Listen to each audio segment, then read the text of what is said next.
South fans, a quick analysis of last night's 2-0 victory in a pre-season friendly match at Lakeside Stadium against the St Albans Saints, where Andy Brennan scored a goal in the first half, where he was played through, rounded the keeper Karanovic and slotted home, probably towards the left-hand side of the box.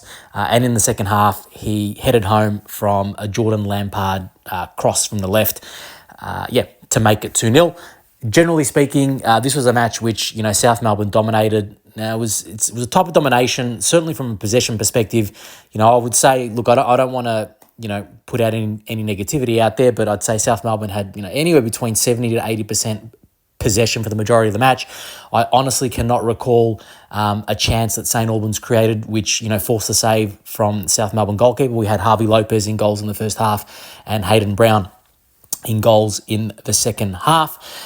South Melbourne, though, didn't create, a multitude of chances, even though we had a lot of possession. St Albans was sitting very deep.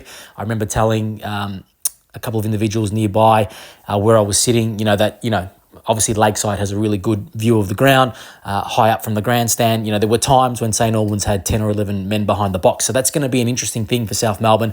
Traditionally, over the past 2 years, we haven't really faced those scenarios, of having teams sit in with basically their whole team. That usually happens when you have a team, obviously, that is trying to emphasise keeping the ball. I can also report that, yes, South Melbourne's game style was focused a lot on the ground, especially having a player like Barcia in the centre of the park. He's a player that can only play on the ground, and he was great. He's a player, honestly, that his characteristics, I honestly cannot recall a player, readily in my mind, probably within the last 10 years, maybe even longer, where we've had a defensive midfielder that is so comfortable on the ball and can break lines with his passing. So multiple times yesterday, I think about 2 or 3 times, he played balls which broke the line, through the middle of the park to a South Melbourne player's feet. We're talking about 10, 15-yard passes through narrow areas, and he pulled them off exquisitely. So this is a player that I think is going to dictate the tempo a lot of South Melbourne next year.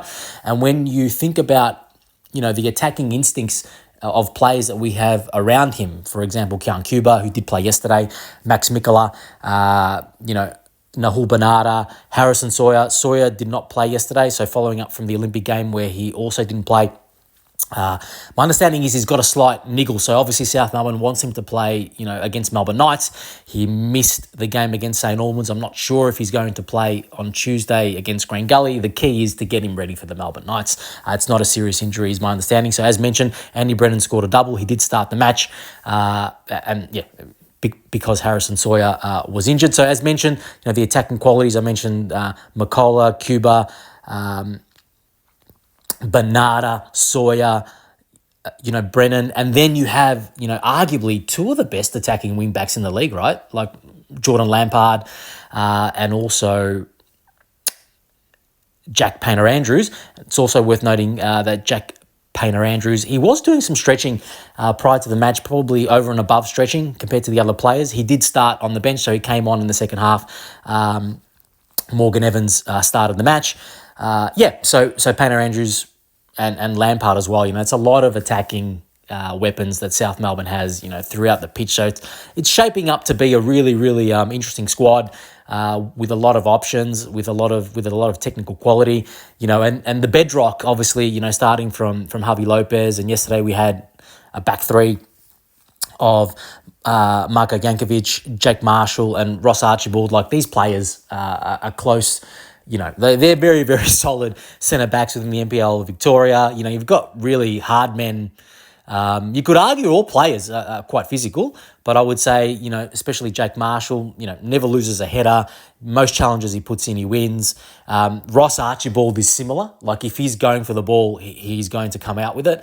And Marko Jankovic probably, just a higher level of technical ability, reads the situation a little bit differently, rarely gets beaten as well. So the bedrock of South Melbourne is looking, as strong as it's ever been. And, the players which are supplementing, the new midfield pivot or defensive midfielder, a different style of player really from a characteristic perspective in Barcia is also very exciting. The way the game panned out, yeah, South Melbourne didn't create a multitude of chances. Obviously, we had a lot of possession.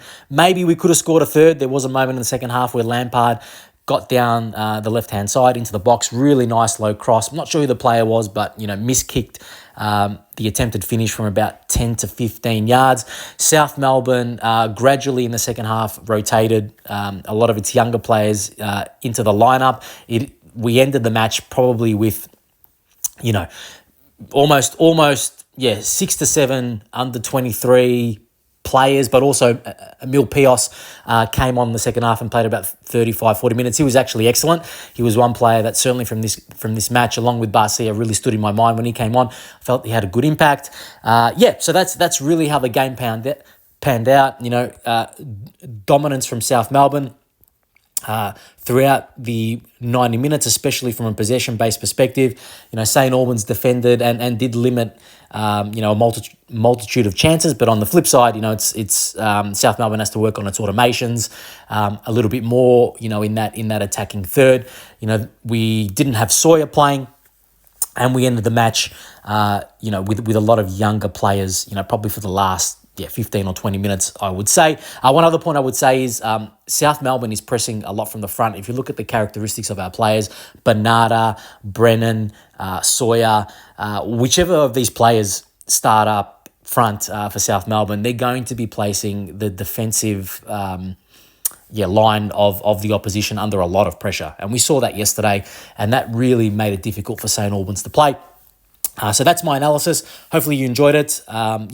Back the team as much as you can, South fans. It's going to be the last year in the National Premier Leagues of Victoria. Let's make it a year to remember. Go South!